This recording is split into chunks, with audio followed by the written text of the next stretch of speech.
Untreated chronic pain may be worse for your brain than opioids. What if the real brain danger isn't the opioids, but the pain itself?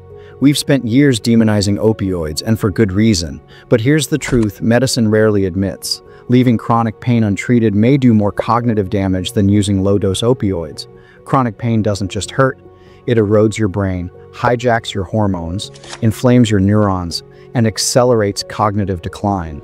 So the question isn't just, should we avoid opioids? It's, what does doing nothing do to the brain?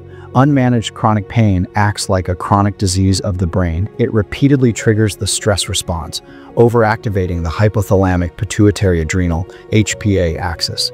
That floods the system with cortisol, which in excess is toxic to brain structures like the hippocampus and prefrontal cortex. Over time, this leads to shrinking gray matter, impaired memory and executive function, accelerated neurodegeneration. In older adults, the cognitive load of persistent pain predicts a faster transition to dementia. One meta-analysis showed chronic pain sufferers had up to a 31% higher risk of Alzheimer's or vascular dementia. Pain doesn't just stress the brain, it inflames it. Chronic nociceptive signaling activates microglia, the brain's immune cells, which begin secreting pro-inflammatory cytokines like IL-1 beta and TNF-alpha. These molecules disrupt synaptic plasticity and inhibit neurogenesis. The result? Brain fog, impaired attention, slowed processing speed, the hallmarks of cognitive decline. And because chronic pain is both sensory and emotional, it consumes cognitive bandwidth, leaving fewer resources for memory formation and decision-making. Now here's where it gets controversial. Chronic opioid use is associated with brain changes, reduced gray matter, neuroinflammation, and even increased dementia risk.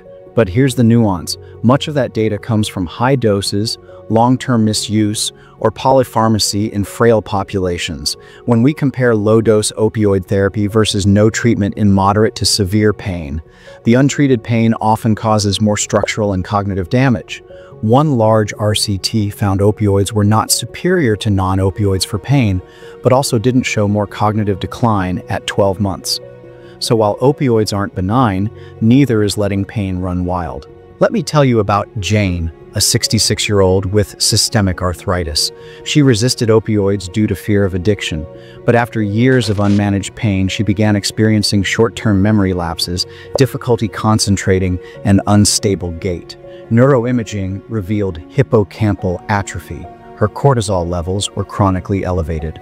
Once we started a carefully titrated multimodal pain management plan, including low-dose opiates, lifestyle changes, dietary intervention, and weight loss with reversal of her abdominal fat, her cognition stabilized. Pain is not just a symptom, it's a neurotoxic insult. Ignoring it has consequences. If you're a clinician, rethink pain as a brain risk. If you're a patient, don't settle for suffering in silence. We need nuanced, neuroscience-informed strategies to break the pain-cognition cycle.